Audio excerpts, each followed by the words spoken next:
Assalamualaikum warahmatullahi wabarakatuh. Perkenalkan, nama saya Sabina Ayu Lansari dengan NIM 2305116028 kelas PGSDA 2023. Di sini saya akan menjelaskan mengenai mind mapping yang telah saya buat, yaitu tentang Indonesiaku Kaya Alamnya dari mata pelajaran IPAS kelas 5 bab 6 tentang Indonesiaku Kaya Raya. Di sini ada 3 topik yang akan kita bahas. Yang pertama adalah sumber daya alam, yang kedua adalah dampak dari pengambilan sumber daya alam, dan yang ketiga adalah upaya pelestarian. Baik, langsung saja kita ke pembahasan pertama, yaitu sumber daya alam. Jadi, sumber daya alam merupakan segala sesuatu yang didapatkan dari alam dan dapat dimanfaatkan untuk kebutuhan manusia. Sumber daya alam yang dapat diperbarui merupakan kekayaan alam yang masih bisa dibudidayakan kembali apabila habis dipakai. Nah, di sini ada contoh-contohnya seperti air, tanah, dan juga udara. Nah, contoh-contoh tersebut merupakan sumber daya alam yang masih bisa diperbarui.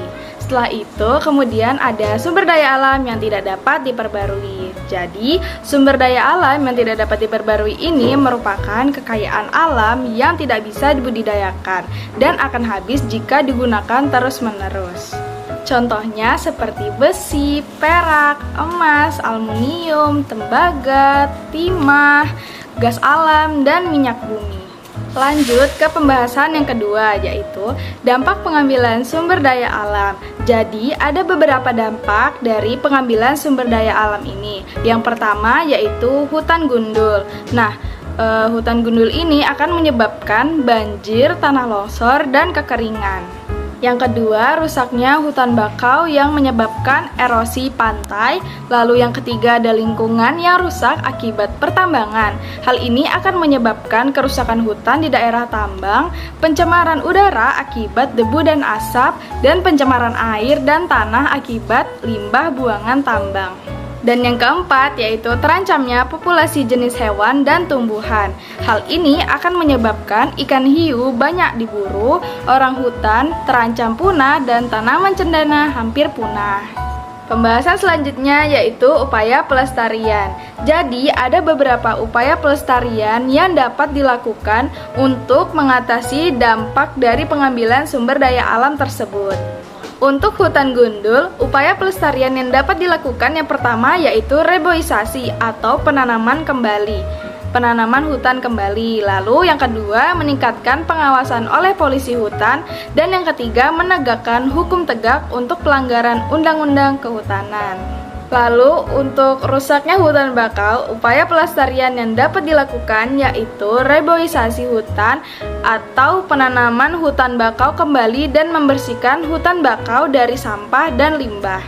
Untuk lingkungan yang rusak akibat pertambangan, dapat dilakukan upaya pelestarian yaitu pengolahan limbah tambang dengan baik dan perbaikan lingkungan setelah kegiatan pertambangan selesai.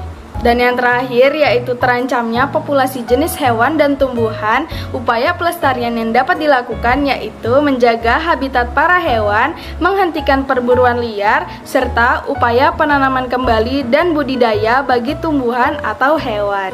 Nah, itu tadi adalah penjelasan dari mind mapping yang telah saya buat mengenai mata pelajaran IPAS kelas 5 bab 6 mengenai Indonesia Kaya Raya dengan topik Indonesiaku Kaya Alamnya. Sebelumnya, mohon maaf jika ada salah kata atau ucapan ketika saya menjelaskan mind mapping tadi. Semoga bermanfaat. Saya akhiri, wassalamualaikum warahmatullahi wabarakatuh. Dadah.